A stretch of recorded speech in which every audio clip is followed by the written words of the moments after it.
Boa noite a todos. Estamos aqui mais uma segunda-feira, dando continuidade à nossa sequência de lives, que hoje tem como título Coletando informações do ritmo lombopélvico e disfunções de movimento.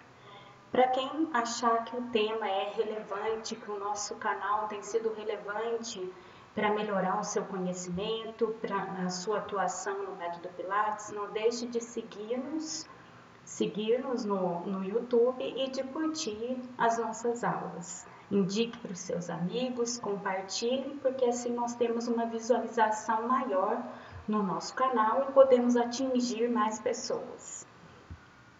No conteúdo da aula de hoje, nós vamos falar do ritmo lombopélvico em si, das disfunções mais comuns que ocorrem nesse ritmo e das diretrizes no método Pilates. O ritmo lombopélvico é uma análise cinesiológica da sequência de contração, das sequências de movimento que devem ocorrer fisiologicamente, funcionalmente, no ato de alcançar o chão, que é esse ato aqui. Então, frequentemente, nas aulas de Pilates, nós utilizamos essa sequência de contração, né? Nas sequências dos gatos, do roll down, né? Muitas vezes no início das aulas e muitas vezes não percebemos essa sequência de ativação e quais informações nós podemos coletar de um ritmo lombopélvico que não esteja numa sequência funcional. Então, o que eu tenho que ver, que analisar quando eu vejo o meu aluno fazendo esse movimento de flexionar a coluna à frente, alcançar o chão e voltar à posição inicial? Então, a primeira coisa, ele tem que ter um deslocamento do peso posterior. Então, ele vai ter que deslocar o peso um pouco para o calcanhar, porque isso é mais funcional. Se ele mantiver o peso à frente, é muito provável que ele desequilibre o corpo à frente. Então, eu tenho que primeiro deslocar o peso um pouquinho para o calcanhar, fazer um leve deslocamento posterior da pelve e iniciar uma flexão do quadril. Sequencialmente, eu vou começar a flexão da coluna cervical, coluna torácica e a coluna lombar. A coluna lombar, ela tem que flexionar 50% da sua amplitude. Ou seja, uma pessoa que tem uma lordose lombar, quando ela estiver com o tronco à frente, essa posição final de flexão, a lombar tem que ao menos retificar. Então, ela vai sair da lordose para uma posição mais retificada. É isso que a gente espera. Depois, a flexão do quadril, ela vai estar associada à flexão terminal da coluna lombar. O que isso significa? Quando eu só vou flexionar o quadril, né, eu iniciei por uma leve flexão do quadril no deslocamento posterior, vou seguir articulando, né, flexionando a coluna sequencialmente e eu só vou terminar a flexão do quadril quando eu finalizar a flexão da coluna lombar. Então, tem uma ordem para as coisas acontecerem. A flexão, o quadril, ele vai chegar numa flexão máxima de 80 graus. 80 graus, eu vou segurar lá no ilíaco do meu aluno e eu vou perceber que ao invés da pelve estar a 90, ela vai estar um pouquinho antes, a 70, 80 graus de flexão. Assim, eu consigo analisar todo o movimento da coluna. Se eu pensar em um aluno que tem uma flexibilidade maior de isquiosurais e conseguir chegar a 90 graus ou até mesmo passar de 90 graus, eu não vou conseguir analisar o movimento da coluna. Então, é importante que, se for para fazer uma análise do ritmo lombopélvico, eu preciso manter a pelve até 80 graus. É sempre importante no ritmo lombopélvico a gente avaliar a descida, se ela foi sequencial, coluna cervical, torácica e lombar, flexão do quadril até 80 graus, e é importante avaliar a subida, né, o retorno do movimento, porque assim eu tenho que perceber que o glúteo vai contrair antes da musculatura paravertebral. Então, essa sequência de ativação, ela é fisiológica, ela é funcional. Deveria ser assim todo mundo, sem mesmo que eu ensine, né? Se eu fizer uma análise sem ensinar nada, essa sequência de ativação é a sequência normal, funcional. Quais são as possíveis alterações, né? Eu já dei algumas deixas aqui no primeiro slide, mas as possíveis alterações. A posição final de flexão, né, maior do que 30 graus, ou seja, a lombar ela vai ficar muito fletida, né, no final, e o quadril vai flexionar pouco. Daqui a pouco a gente vai ter uma imagem falando mostrando essa alteração. É quando a gente vê a lombar completamente fletida e não só retificada. O quadril não vai ter a mobilidade até 80 graus e a lombar vai fazer uma flexão maior do que ela deveria.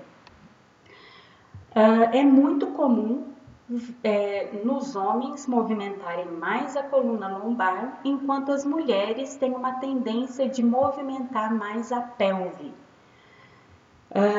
Uma outra disfunção que a gente percebe no ritmo lombopélvico é subir ativando excessivamente e antecipadamente os eretores da coluna ao invés de ativar os glúteos, né? Então, quando a pessoa estiver voltando, ela já ativa os extensores de coluna para voltar sem uma boa ativação de glúteo. É possível que as pessoas que tenham uma flexão exagerada da coluna lombar tenham uma degeneração discal por essa hipermobilidade em flexão. E as pessoas que têm uma redução nessa flexão ou que mantêm até mesmo a lordose quando inclinam à frente, tenham uma degeneração nas facetas articulares.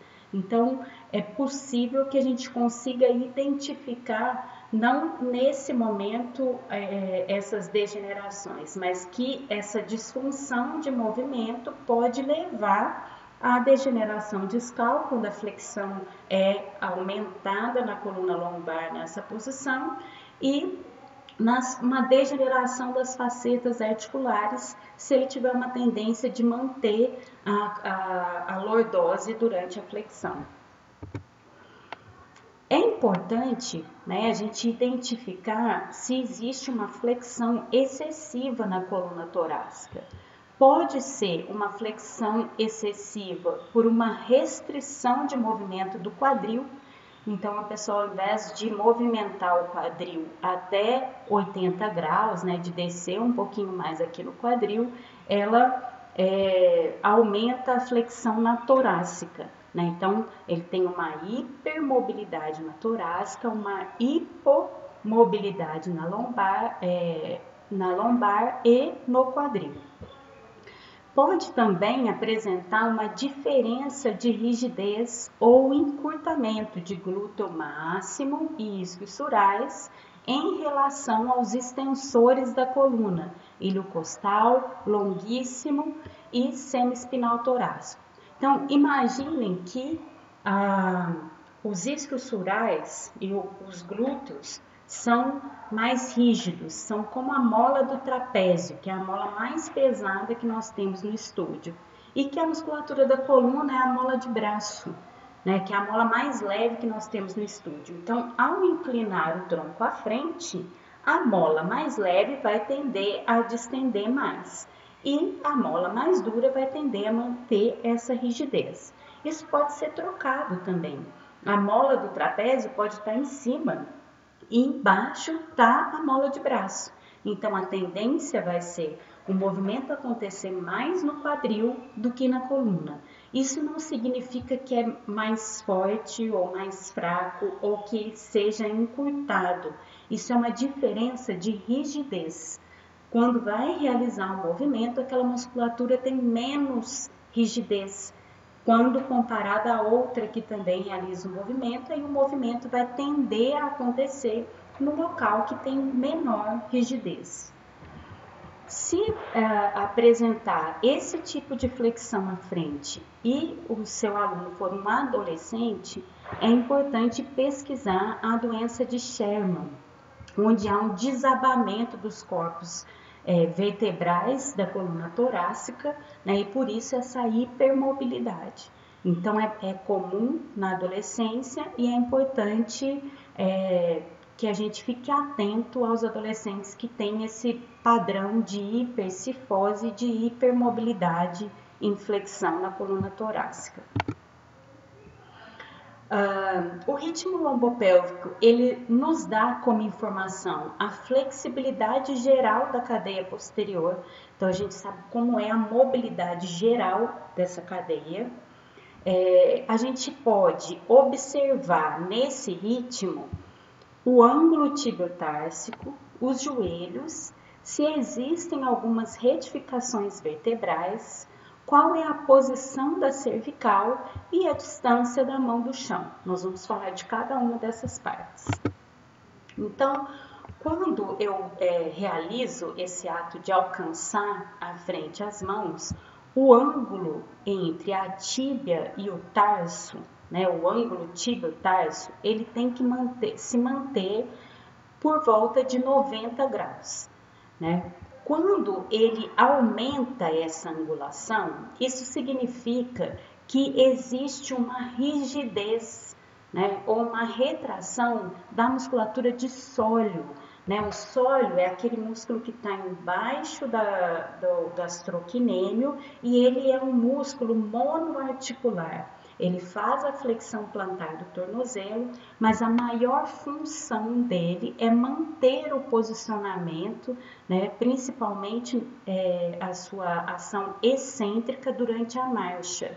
Então, quando a pessoa faz o ritmo à frente, desloca o peso excessivamente para trás, aumentando esse ângulo, significa que pode ter uma retração ou uma rigidez dessa musculatura de sólio.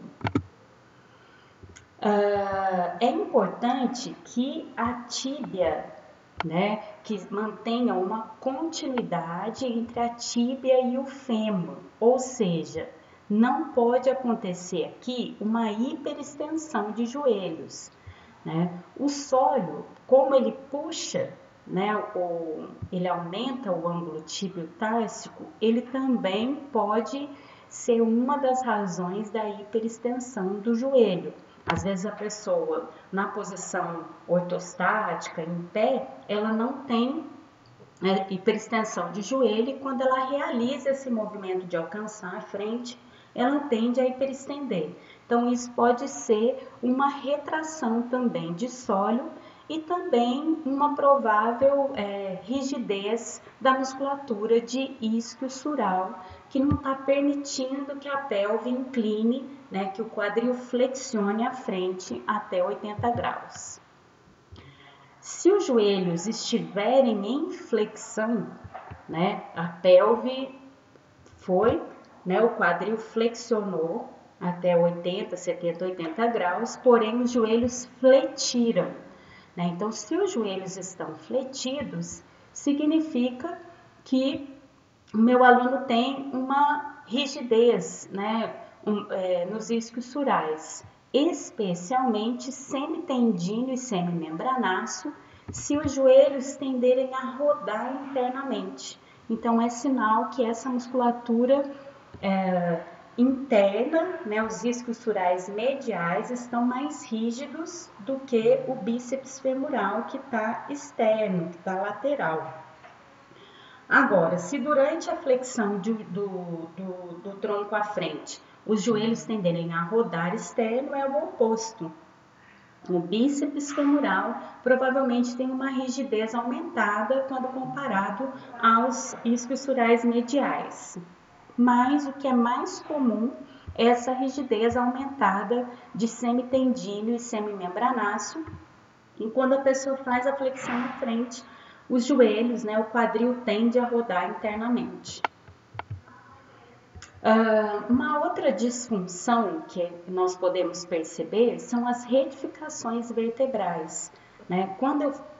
Nesse movimento do ritmo lombopélvico, a coluna ela deve estar totalmente solta à frente, sem retificações, quando eu comparo o posicionamento do sacro com o occipital.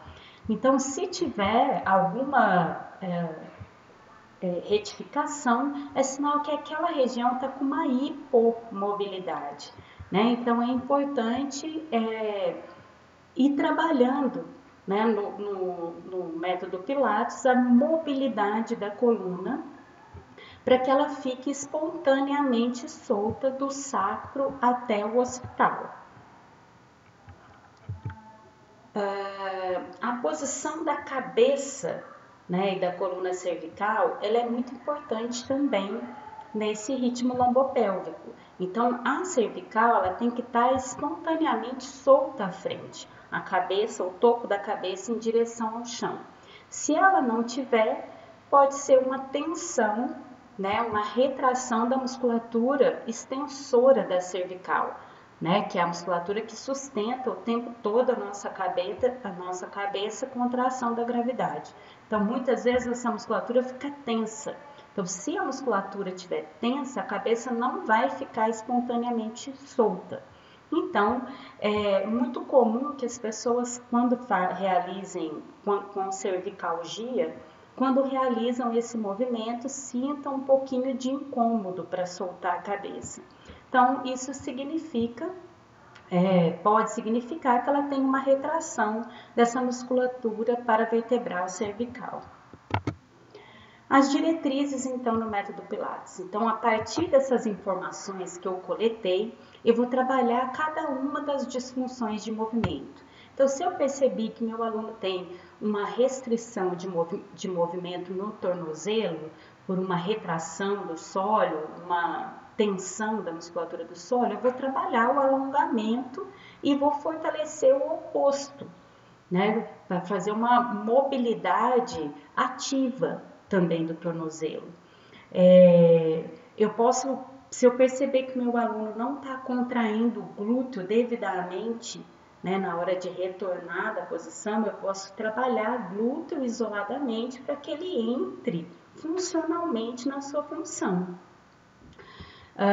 Trabalhar a mobilidade da coluna vertebral, isso é muito tranquilo no método Pilates, nós conseguimos fazer isso com muita facilidade, né? Então, trabalhar isoladamente a mobilidade de cada uma das regiões da coluna, cervical, torácica, lombar, trabalhar a mobilidade da pelve, quadril e coluna lombar com os movimentos de anti-retroversão, com a mobilidade completa da coluna.